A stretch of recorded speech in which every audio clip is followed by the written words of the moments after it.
Wednesday night's game felt every bit like a typical Texas-Oklahoma showdown from the opening tip, chaotic. The undersized underdog Sooners jumped out to an early lead, which they maintained for the entirety of the first quarter, putting Karen Aston's squad on yet another upset watch. Behind some head-scratching calls that drew boos from an invigorated crowd and a rim that refused to open its lid for the Longhorns, this renewed edition of the Red River Rivalry had every making of an upset in the first 11 minutes. "I thought that was a typical Texas OU game in the sense of being really hard-fought," Texas head coach Karen Aston said. "I'm extremely proud of our team for weathering the storm of the first quarter. I knew they would come out like that, just because of the fire in playing the Texas OU game. An aggressive Oklahoma trap defense caused 3 Texas turnovers in the first 2 minutes and resulted in the Longhorns playing a great deal of isolation ball. Guards Suggs Sutton, Danny Williams and Destiny Littleton frequently found themselves trying to create space as the 11th-ranked Longhorns struggled to find any kind of rhythm in the beginning of the game and found themselves trailing 20-16 after the first quarter.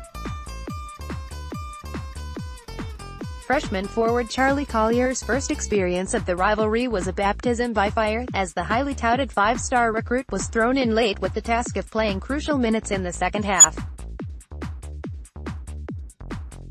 "It's really different," Collier said. "The physicality, the speed, it's nothing like high school. You've got to be prepared for everything." Perhaps Texas fans watching from home can name this as the reason for the Longhorns' sluggish start. Despite starting only one player over 6 feet tall, Oklahoma dominated the boards for the majority of the first half, at one point holding a 13-8 rebounding advantage over the Longhorns. Oklahoma head coach Sherry Cole chopped her team's rebounding performance up to "poisoned fundamentals. We're not very big, obviously, at any position," Cole said. "We've been talking for a couple of months now about how imperative it is that we be fundamentally sound.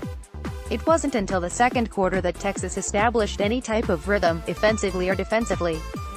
Midway through the second quarter, a 7-0 run spurred the Longhorns to their first lead of the game and the crowd livened up accordingly. Behind a late 8-0 first-half scoring run and an Oklahoma scoring drought lasting more than 3 minutes, Texas managed to take a 41-34 halftime lead. The second half was a different story altogether.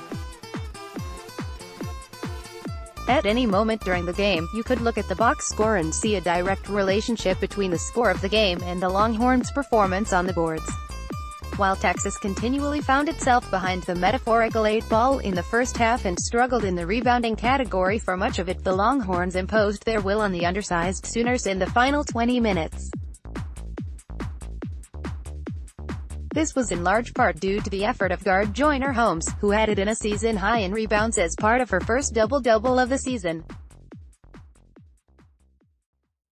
Holmes, who missed a great deal of the first half of the season due to an undisclosed ankle injury, tied her season high in minutes with 26. "That's probably a good max for her right now," Aston said. "I think if we can get into this four-headed monster combination, and Collier, White, Holmes, Abwarawa embrace it, we could continue to really grow." Although the Longhorns' lead shrunk by a point in the third quarter, the Longhorns' energy level in the second half was unmatched.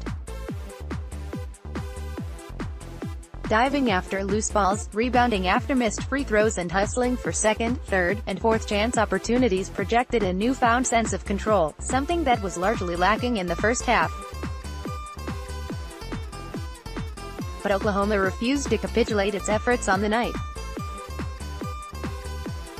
A 6-2 run to open the fourth quarter drew an uneasy silence from the crowd, as fear of the worst seemed to linger in the back of the minds of Texas fans. "It was a little bit of deja vu," Cole said. "We had Connecticut, the No. 1 team in the country, on the ropes too, and just couldn't quite make the shots we needed to make in the fourth quarter." The game characterized everything the Texas-Oklahoma rivalry represents: mayhem. After the score ground to a standstill at 61-59 on 6 straight possessions in the fourth quarter, Sutton took over, converting on a crucial and one following an offensive rebound to put the Longhorns up by 5.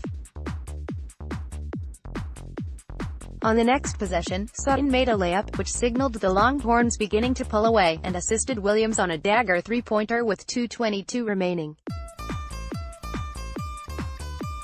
"I would say that's another area of growth when you talk about Suggs' decision-making," Aston said. "She made a perfect read. She got into the paint, got on 2 feet, through the defense and made a very, very good decision to a wide-open Danny Williams." The Longhorns are back in action Saturday afternoon as they take on Iowa State in Ames.